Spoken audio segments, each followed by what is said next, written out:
think it's time for the NBA to really consider evaluating Wemby. All right, evaluate Wemby as soon as possible because he has definitely been on some substances.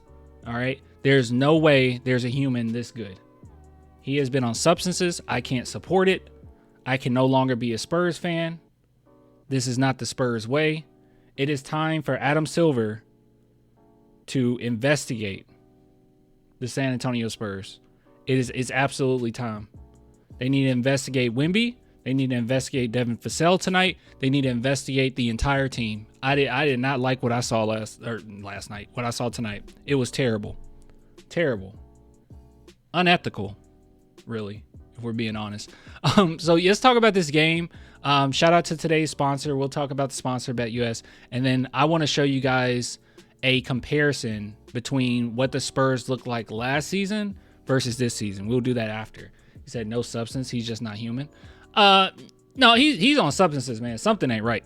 Something ain't right. This is just unethical, man. All right, so where do I start? So the beginning of the game, first thing I said, and I tweeted out as well, I felt as if the Denver Nuggets effort wasn't necessarily there. Now, I'll be completely transparent with you guys in saying that I have not watched a lot of Denver Nuggets games. Actually, I might have seen one Denver Nugget game this year. I have not paid attention to them whatsoever. And I think most of you guys probably haven't either. But I do know Westbrook has been having a pretty good season. He's found his place with Denver, and that's really nice. That's nice to see. And he definitely looks better with them than he has in his previous teams or recent teams. So I'm actually happy for him in that regard. But as far as my knowledge on the Denver Nuggets this season, I haven't paid attention. So let me go ahead and make that clear. But with that being said, I do want to say that at the beginning of this game, I didn't feel like the Denver Nuggets effort was there. Like I felt like the Spurs came out the gate hot, fighting. Even though you can see here the Spurs had 32 to Denver's 30, the Spurs absolutely controlled the pace. They controlled everything. And Denver Nuggets just felt as if they were slugging behind. It was definitely apparent. So I was assuming, I assumed that the Denver Nuggets would get it together. They would wake up in the second half. And boy, oh boy, did they. Almost 40 points in the third quarter.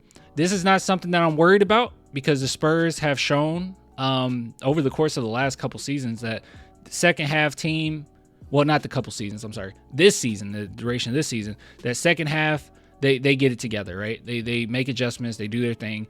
It's been the first quarters that I've been worried about. But fortunately for us, the Spurs have been coming in with a different mindset. They've been pretty aggressive, and they've done a good job. So not necessarily worried about anything there for this game. The only thing I want to point out was the Denver Nuggets was definitely not showing full effort. So this next game, I expect to see a very energized Denver team. But the fact that the Spurs were able to get or take care of business on the road is huge because everyone knows playing in Colorado is a little bit more difficult, right? It's a little bit more difficult. So I'm really happy with this win. I'm glad that they were able to pull out of it. And also, they're kind of proving or showing that they do have a place here in that conversation as far as play-in or trying to make the playoffs. They definitely have a spot at the table. Now, I'll stick by what I said. I think the Spurs win 44 games. I don't necessarily think we make the playoffs, but they're definitely right there. They are going to be fighting to the end as long as this team is together and we can stay healthy. We need this guy. Oh wait, that's my cilantro line. Hold on. We need this guy right here. This guy, this little fella. We need him to stay healthy as well. But yeah.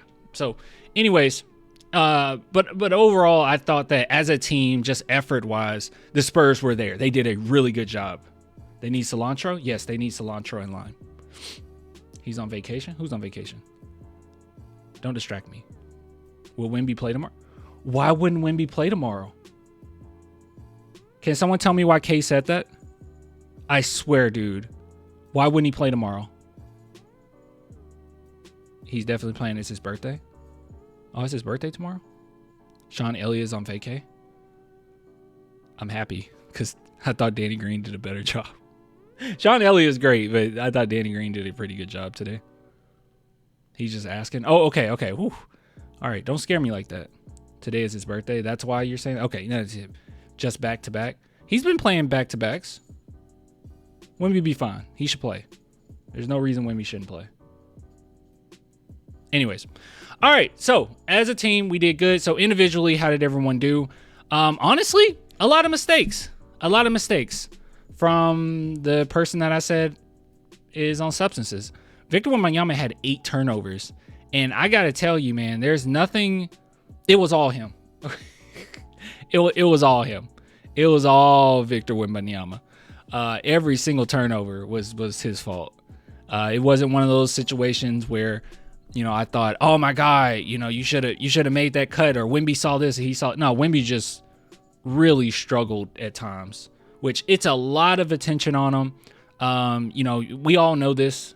Let's just be honest. It's pretty easy to move Wemby off of his spots. And even with that, even with him having 8 turnovers, this is what's crazy, guys. Even with him having 8 turnovers, he had a plus 17. He gave 8 turnovers, 5 fouls, and he had a plus 17. What is that? What kind of freak is this? He's a freak. He's like Nosferatu. He's a freak. Now, why'd you do that, Mixa? Why'd you ruin this segment? The segment's ruined forever now because you did that. I can't upload this video. Look at you. Oh, now she just wants to sit on the keyboard. Sorry, guys. I really apologize. Anyways, yeah, Victor Wembanyama is an absolute freak. What is this? This is absolutely insane. 35 points, 18 rebounds, 4 assists, a steal, and 2 blocks, 8 turnovers, 5 personal fouls, and had a plus 17. And out of everything he did tonight, my favorite play was the assist to Keldon Johnson at the end of the 4th quarter.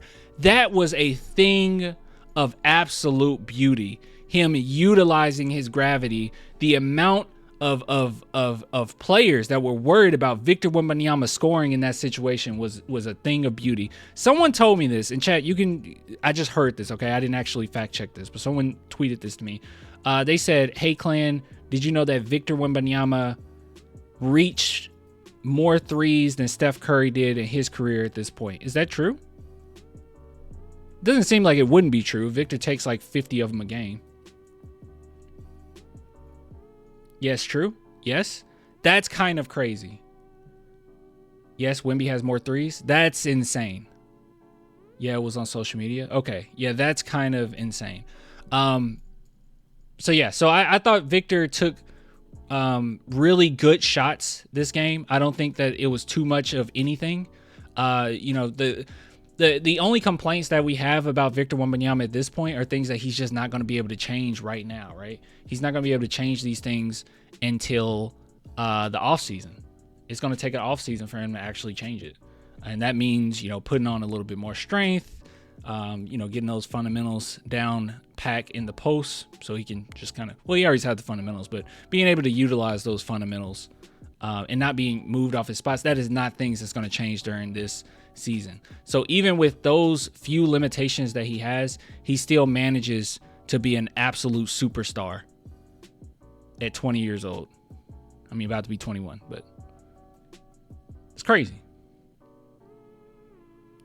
If he gets too strong, it's going to affect his 3. I'm not worried about that. I'm not worried about him getting too strong. I'm just talking more so like core strength, not being able to just be so easily moved off his spots. I mean, it doesn't take much. It takes a guard, guys. It takes a guard. I mean, we had Russell Westbrook moving Wemby. Like, you're gonna have to build a little bit more strength, and he'll be fine after he does that. Just a little bit more strength. All right. Anyways, so Wemby was great tonight, even though he had 8 turnovers. That was horrible, but at the same time, you know, he was doing a lot. Anyways, moving on. Chris Paul. he does this a lot, doesn't he? Chris Paul will have a pretty like subpar game offensively, scoring wise, not offensively, because offensively he's always putting up a lot of assists. I think he's like 6th in the NBA right now in assists. He's always great in that regard. But as far as scoring, it'll be subpar performances, and then he'll hit some clutch shots. Those 3 shots he hit, I swear, I think all of those were in the 4th. Hold on, fact check myself. I think they were all in the 4th, guys. I can't see anything because my cat's right here. Okay, I think I hit 4th. Oh, she's scrolling it. She's making it scroll. All right, control, find, Chris. That's her. Chris Paul. This game for Trey Jones. All right, let's see here. Let's see if all of his shots came in the 4th. All right, he had assists. Okay, yeah, I was just wrong. He made 2 points. One of them came in the... Oh, no. Yeah, one of them came in the 4th. Were the other 2 in the 3rd? Other 2 might have been in the 3rd. Mikasa... All right. You guys give me 1 mil... Oh, my God. Okay, give me 1 millisecond.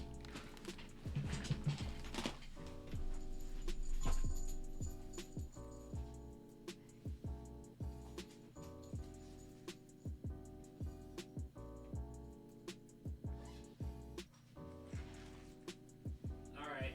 Okay. My apologies. My apologies. Oh, wrong way. Had to put her in a cat backpack. She's in her cat backpack. And I had to move it in here because that's the only way she'll just go to sleep. She'll just be like, okay, I'm going to sleep. But I mean, yeah, she kept messing. She kept messing with the stuff. All right. So control, find, Chris Paul. Let's see. Were they all in the... It had to all been in the second half. All right. So yeah, he made a jump shot at the end of the 3rd or near the middle of the 3rd. And then he hit a 3-pointer in the 3rd. Okay, so all of it came in the second half. All of it came in the second half. Very impressive. Very impressive. So you love to see it. You love to see it. So Chris Paul was great. He was absolutely great when we needed him. Okay? 11 assists, 8 rebounds. Good stuff. So let's just see who stood out. Devin Vassell. So we keep saying this. The magic number is 16 usually for Devin, right? Like we always want him to try to get to that 16 mark. And that takes being aggressive. That takes saying that I am the best possible way to victory. And I thought that he did a good job. I thought he was aggressive getting to the rim. His shooting hasn't been as solid as we're used to. But, you know, shooters got to shoot, right? You need to get to the rim, get some easy stuff so you can eventually knock down those outside shots, sooner rather than later. So I know that there's been a big discussion on whether or not to trade Devin Vassell for De'Aaron Fox. I think that will be the only way to get De'Aaron Fox, but I hope that that's not the case. I hope that that's not the case. That's his story. That's whose story? Anyway, moving on. Let's see. A negative 18 is kind of insane. Kind of insane. But, I mean, his impact was obviously shown. So, there is that. Steph Castle, he did a solid job. Did a good job. Hopefully, we continue to give him minutes. I don't quite understand the immense drop-off in minutes that we've seen from him. Don't really like that. You know, I've told you guys this before, and I know that the Spurs are trying to prioritize playoffs. So if he has a pretty bad performance, they're just going to sit him. But I kind of think you can have a little bit of both, right? I think you can have a little bit of development while also him being our best route to win these games. But Mitch Johnson isn't going to call to you, right? He's not going to sit there and baby you, pacify you or whatever. You know, if you're not playing well, you're not going to play. And that one game in which everyone was upset that Castle only had 8 minutes, he also had 4 turnovers in that game as well. So Mitch Johnson was just like, yeah, we're not going to play you. But hopefully, he can start to get his minutes back. I think he should start. I'm a huge. I think in my opinion, I think that Steph Castle should continue to start.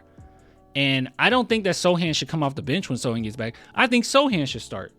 I think either Harrison Barnes or Chris Paul should come off the bench, but I would rather Harrison Barnes come off the bench because I think Chris Paul and Steph Castle play well off of each other.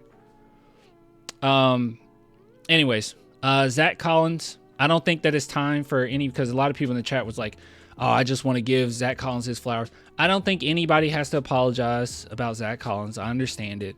I think the only thing about him is he showed that his attitude is on point, right? Like at first I was kind of weirded out this whole season where I was like, what the heck is going on with Zach Collins? It seems like his head isn't in it. It seems like he's not that confident. But you guys, you had some points too. You're like, hey, he's horrible. He's not playing great defense. He's not showing a lot of effort. But I think that more than anything, it's just that we're lacking in that area, right? So it's like he's suitable. And that's what he is right now. He's a suitable backup for the time being. But the Spurs absolutely are going to have to find someone else to fill in that backup center spot because he is just not strong enough. He's just not big enough. He got the fundamentals down, and he hit a pretty big shot in this game as well, right?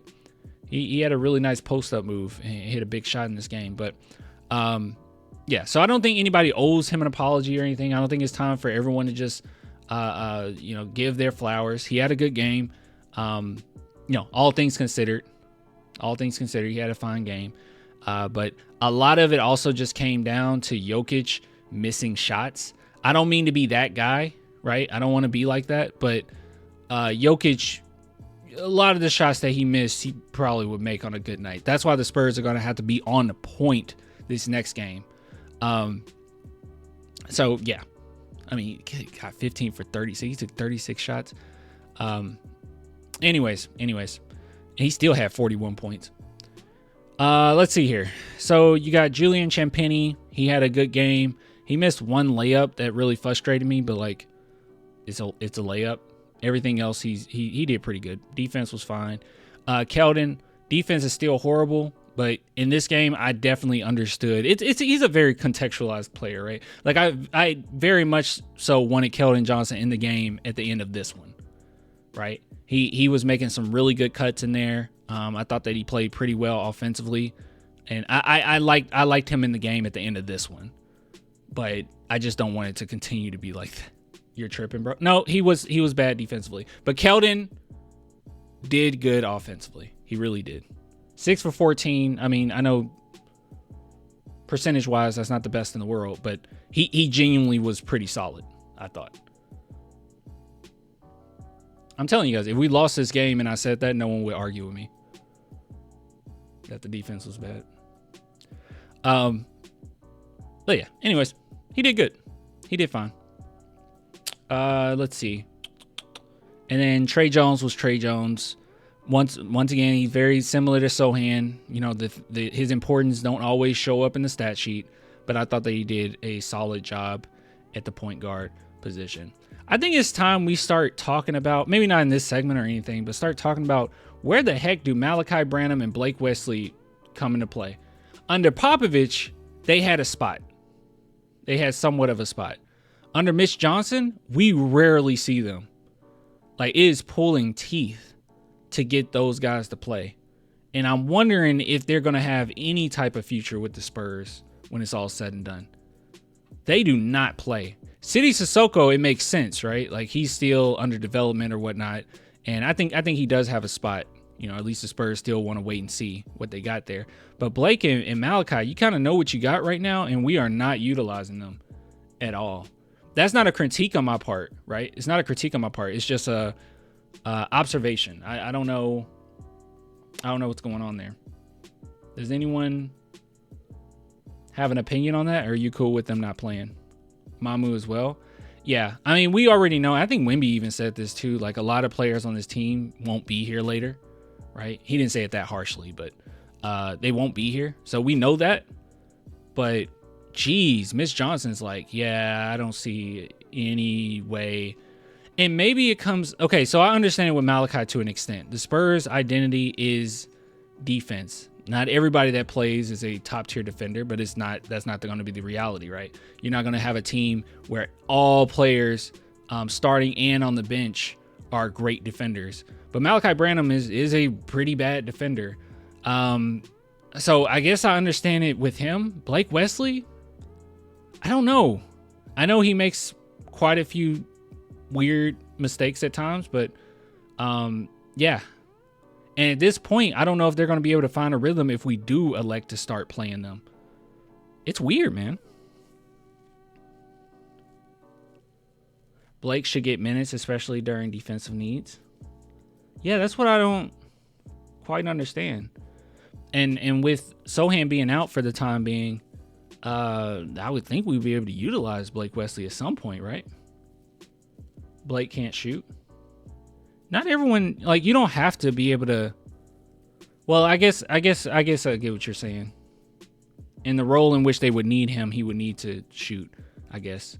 Because Castle, even though Castle isn't the best shooter in the world, he's a good enough playmaker and decision maker that you can play him, offensively and not really miss a beat. But with Blake Wesley, he's not the best offensively. So maybe there's that. Castle slashes. He is a good slasher. I'm not willing or ready to give up on Blake Wesley yet. And I still think Malachi has a place in the NBA. I've had the worry for a while with Malachi that he wouldn't be able to fit with what the Spurs need in the future. Because one thing that people don't bring up is the Spurs have used Malachi as just a spot-up three-point shooter. And he actually isn't really that. Like, he's a very good scorer. He's a very good shooter or whatnot. But he's more so a ball handler. And you would more so kind of play through him in a way, right? And with the addition of Steph Castle, and we already have Chris Paul, it doesn't really... He has to just play as a spot-up shooter. And if you're going to be a spot-up shooter, a few guys on our team already got decent defense and already a good 3-and-D, right? Like, you have Julian Champagny, who's basically a 3-and-D. Devin Vassell, you can classify him as a 3-and-D. If he's not scoring on his own, he could just be a 3-and-D player. Harrison Barnes, not the best defense in the world, but, there's that. Chris Paul, underrated defender, I think. He can play that role. Keldon, while Keldon has no defense, I mean, his team defense is terrible. He still does other things on the court, that makes it worthwhile. His energy, his slashing ability, he has certain things that would keep him on the court, even if sometimes he's inconsistent from three. But yeah, Malachi just being a three-point shooter, and that's not even his primary. That's not even his primary attribute. Yeah, it's not pretty. Having to play him with something that he might be just a secondary in, but being like, oh no, that's your role. I don't know. Anyways, all right, I want to show you guys something that I thought that was really interesting. So give me 1 second.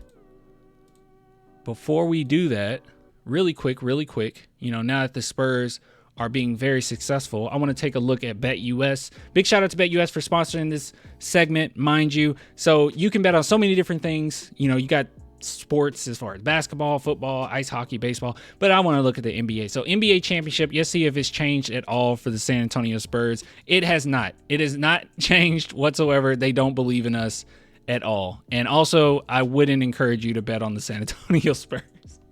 Don't do it. Please don't do that.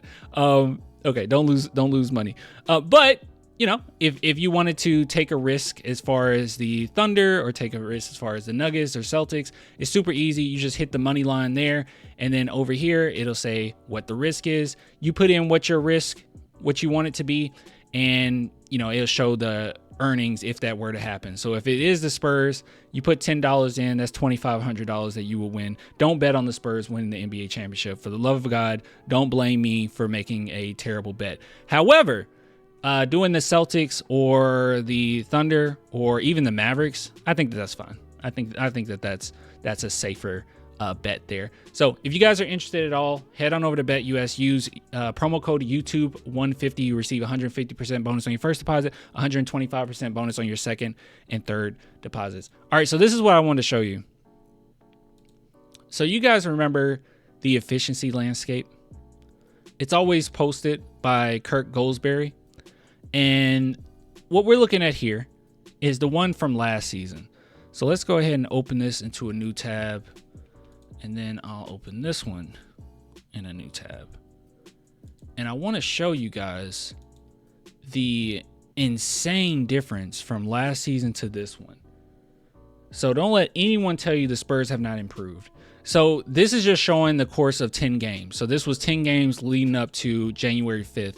And we're going to look at another one that was 10 games leading up to January 3rd. Hold on. Let me make sure it was 3rd. Yeah, 3rd. All right. So 10 games leading up to January 5th. This is where the Spurs were. We were all the way down. Yeah, we were one of the worst teams defensively and offensively. So the further you go up is the defensive efficiency. The further you go to the right is the offensive efficiency. And you can see that the Spurs are one of the worst. The only team that's worse than them were the Detroit Pistons, basically. Really terrible. Really bad team leading up to January 5th. Now, the Spurs have completely turned the script. Because here's the new one. And you can see they're ahead of a big chunk of the NBA. As far as defensive efficiency over the course of the last 10 games, they're one of the best. I mean, undoubtedly one of the best. They're better than everybody other than, well, they're neck and neck with the Memphis Grizzlies. Kind of neck and neck with the Houston Rockets. I mean, the only ones that I think have a pretty decent leap on them, it looks like the Knicks and the OKC Thunder. Those are the two that have a big lead on the Spurs, especially the Thunder. But other than that, they're one of the best defensive teams over the course of the last 10 games in the NBA, period. Now, what's most impressive, though, because we knew that they would have, with the addition of Chris Paul and Steph Castle, we knew that we would have a leap in defensive ability. But offensively, they're also one of the best in the NBA over the course of the last 10 games. Not many teams better than them offensively either. You got the Kings, the Pacers. They're right there with the Atlanta Hawks. I don't like that. I need the Atlanta Hawks to do way worse so we can get a good pick. Like I said, Rockets, Memphis, Celtics, Cavs, Knicks, Thunder. Other than that, not many people are better than them offensively right now. You got the Sixers a little bit. Pistons slightly, Isn't that impressive? That is just a huge leap from last season. So the wins, I mean, obviously it's reflected in the wins, the win column, as far as how much better the Spurs are. But even the eye test, tells us that. But if you wanted something set in stone, their efficiency on both ends of the court has improved drastically. And I mean drastically. This is why I don't necessarily understand when certain fans get so upset about the Spurs during this rebuild process. Because the Spurs front office has done a phenomenal job in putting a team together that's competent. Now, are we anywhere near a championship? No, not even close. But building championship teams don't happen in just a season or two. But you also don't have this big of a leap this quickly. I don't think that this is quite normal, especially when I've seen other teams in the NBA tank forever and just not get to this point in 5+ years. The fact that the Spurs are already one of the top tier defensive efficiency teams and one of the top offensive teams going into January is really impressive. Like I said, only a 10-game sample size for this. You know, obviously, if we look at the overall picture, it'll be, you know, a little worse. But, yeah, just for comparison's sake, really good stuff. Really good stuff.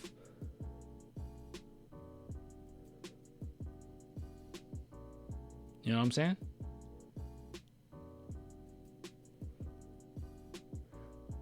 I just saw a comment, and I don't know if you're talking to me. That is not, I don't even know what I said if you're talking to me. That is not true. This team is one season away from a championship. How long have you been playing and or watching basketball, bro? I don't think you're talking to me. There's no way you're talking to me. In case you are, the Spurs are not a championship away from winning. What are you talking about? You have no idea what you're talking about, my friend. That's wild to think that the Spurs are a season away from a championship. They're not even a season away from having their team set in stone. They might be a couple seasons away from that. I do think that we're a season away from being a legit playoff team you need to look at. I think that 2 to 3 seasons is reasonable. I think 3 seasons is definitely reasonable. Clan, we are winning this year. Are you talking to me?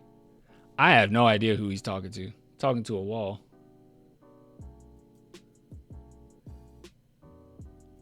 They will get the 6th seed this year. 6th seed. Okay, you were talking to me. Yeah, I don't know what you're talking about, my man. The Spurs are not a season away. And also, what are you talking about? How long have you been playing or watching basketball? Just be quiet. Hush up. Don't you hate when people do that? All right. Get rid of Collins and bring back Barlow is what y'all are saying. That doesn't help us. Who said that? If someone said that in the chat, that's not a good idea. That doesn't help us. Bringing back Barlow does not fix that problem that we have as that backup center. Talking to his imaginary friend? Probably so. I don't think it would be unreal if they were contending next year, but I feel like 2 years is more realistic. 3 is a safe bet, but I'll stay optimistic with 2. I think they're a playoff team next year for sure. I'll be surprised if they're a playoff team this year. But I mean, it's possible, you know. Clan, you have to believe Spurs are winning the chip. Nah, I wouldn't do that. Oh, maybe he was responding when we were going over the sponsor, and I said don't bet on the Spurs. Maybe that's what it was. Maybe that's what triggered him. I don't know. Believe, brother, believe. I believe that the... Hold on. Okay, guys, listen. I don't want to be one of those guys like, I'm actually just being a realist. But, okay, at the beginning of the season, most people disagree with me, in which everyone in the chat before said that the Spurs are going to win 35 games. It was like 35. I think we get 35. And the more time went on, I was like, before the season started, I was like, guys, I think we can hit 44. Like, I think this team is going to be 44 wins. That's what I'm going with. I'm going with 44. And people thought that was crazy, but that was optimistic. But now the Spurs are on pace to have 44 wins. And now you guys are saying that I'm crazy for saying that they're not going to make the playoffs. It's just really tough to make playoffs in the West. If we were in the East, I'll say easily we make the playoffs. But I think to make the playoffs in the West, we're probably going to have to be... It's probably going to take more wins than that. I think we are 48-50 win team. That would be crazy. 50 wins would be crazy. Am I tripping or do bro turn 21 in a couple minutes, right? It's my Wimby, yeah. This is Clan's channel. Respect to his authority. Yeah, where's my... Hold on, where's my... Hold on.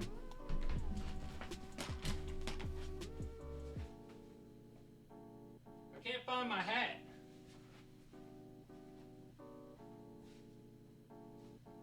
Okay, I found it. I found the hat. There we go. There we go. There we go. Respect it. Respect my authority. My channel. There you go. Respect it. Respect it. Anyways. All right. So, yeah, just want to show you guys that. I think that the Spurs look great. They look awesome. If we were to make the playoffs, I'm right here for it. I'll cheer just like the rest of us. But as it stands right now, I think that we are way better than we were last season. Not quite there yet. You know, a lot of mistakes, and I think when things get really tight near the end of the season, it might creep up and haunt us a little bit. But at the same time, Wemby is growing. That's the most important thing. And, you know, Steph Castle getting minutes is one of the most important things. You can use Bluetooth headphones on a PlayStation Portable. What do we talk? What? Anyways. Oh, wait. Okay, I'll read this last comment from the person that said that I don't know basketball. It's pick your poison. Chris Paul is the only player in NBA history to have over 12,000 assists and over 20,000 points. He actually is going on 23,000 points. People don't realize what a prolific scorer. What? I cannot wait to come back on here in 2 months. And when we're battling for the 5th and 6th to hear what you have to say after you see how quickly his team is going to develop in the next 2 months. Brooke, you know I'm a Spurs fan, right? I'm a Spurs fan. When you get here, and if that's the case, then I'll be shocked. That's it. I'll just be like, oh, whoa. The Spurs are the 5th seed right now. That's crazy. Good. I'm happy. And the fact that this isn't our team going forward, really, and a lot of these guys are going to be off the team and we're the 5th seed is really impressive. That's all I'll say. What? Oh, thanks for the super chat, man. Duncan, Robinson, Ginobili, Iceman, Leonard, or Parker. Are we going another dynasty if we played in today's NBA all in their primes? Yes. They're that great. That's all I have to say to that. Yeah. Yeah, no, if I'll come back in 2 months, I'm not angry about it. Like, I'm not like, you guys are so stupid to think that the Spurs. I just don't think they're a championship team this season. I don't necessarily think we make the playoffs, but that doesn't mean like you have to. I don't know. I don't know what your point is. And also Chris Paul historic numbers has no merit on this season whatsoever. So I don't know why you brought that up. Chris Paul offensively is scoring wise is a shell of his former self that helped him get to those numbers. But assist wise, he's doing great.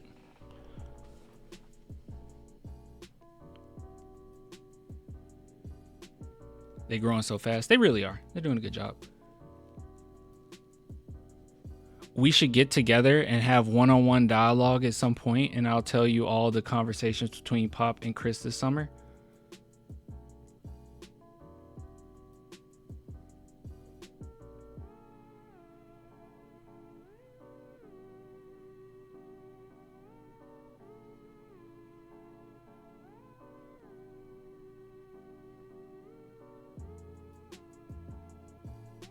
Stan? P.S. We should be together too.